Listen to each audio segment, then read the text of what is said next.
Identity. What it stands for? In context of experience, what does this notion mean? To answer these questions, first we need to look at the brain where the experience is stored.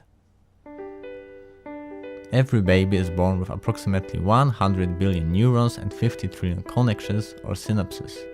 In the first 3 months, synapses multiply more than 20 times. At the age of 1, brain has over 1000 trillion synapses. And at the age of 3, 80% of its adult volume.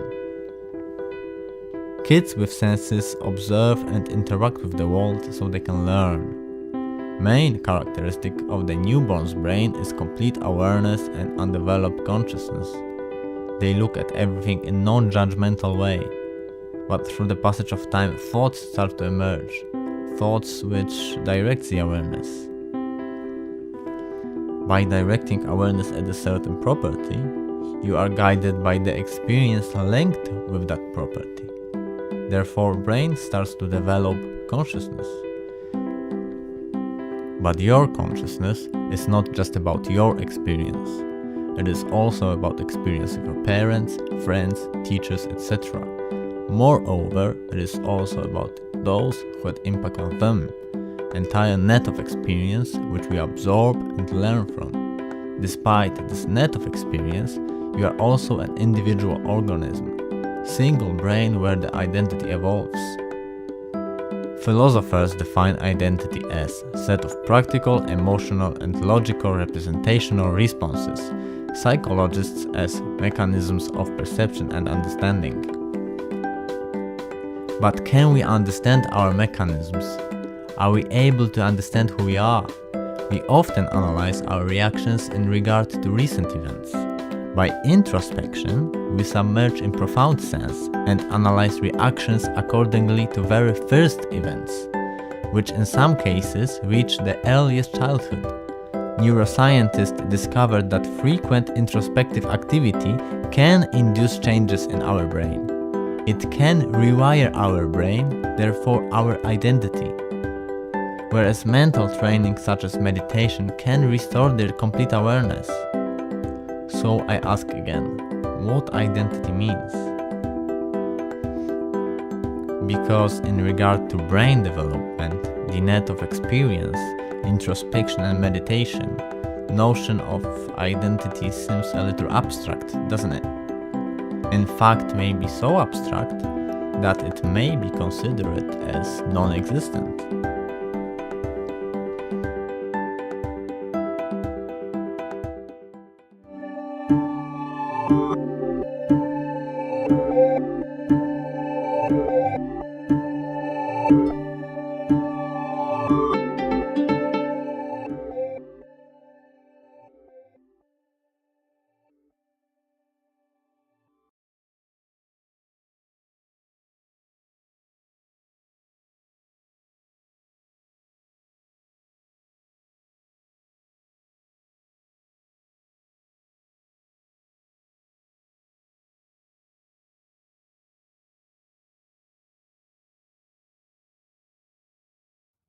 Although my art comes mostly from subconsciousness, I can say that main inspiration of mine was abstract notion of consciousness and identity, and it's probably a matter of knowing what's hidden in your subconsciousness.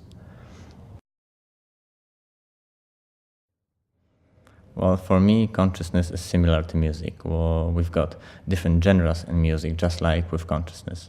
We've got psychological consciousness, political consciousness, biological consciousness, physical consciousness. Well, I'm speaking obviously in general sense. Profound exemplarization would be probably impossible. But consciousness, I think that consciousness can be also considered as a skill which we develop over time, skill to distinguish similarities and differences.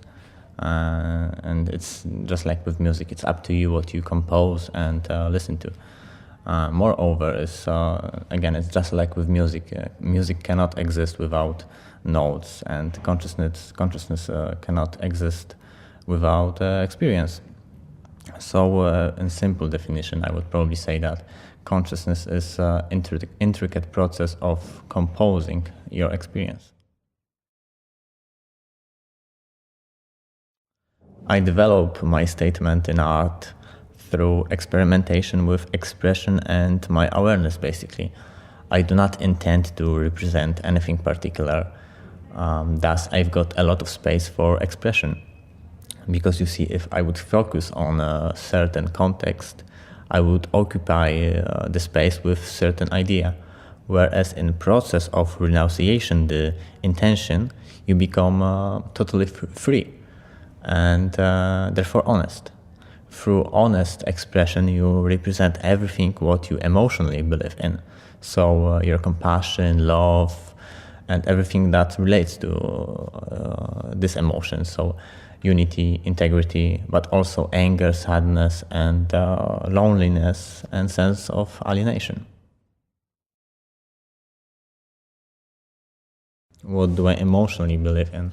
Well, I do feel passionate about many things, but I've got this huge sense of unity, and not just integrity, but unity. And I think that through meditation and introspection, you become more and more aware about how abstract consciousness can be. And what I mean by that is that your consciousness is not just about your experiences. It is about entire net of experience, everyone who had impact on you, on your parents, on your family. But not just that. In this sense, you are not just part of your consciousness, but part of everyone's consciousness. So we are inseparable part. We would not think like we do without each other. We inspire each other. We help each other, and we learn from every action.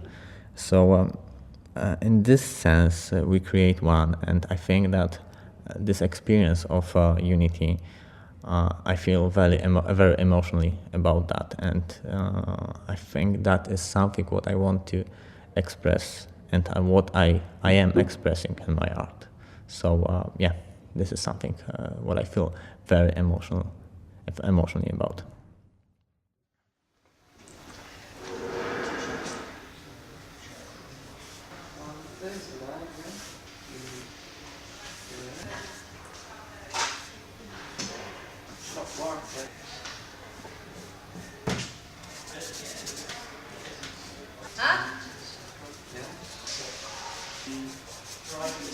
Yeah, they filled up that filler.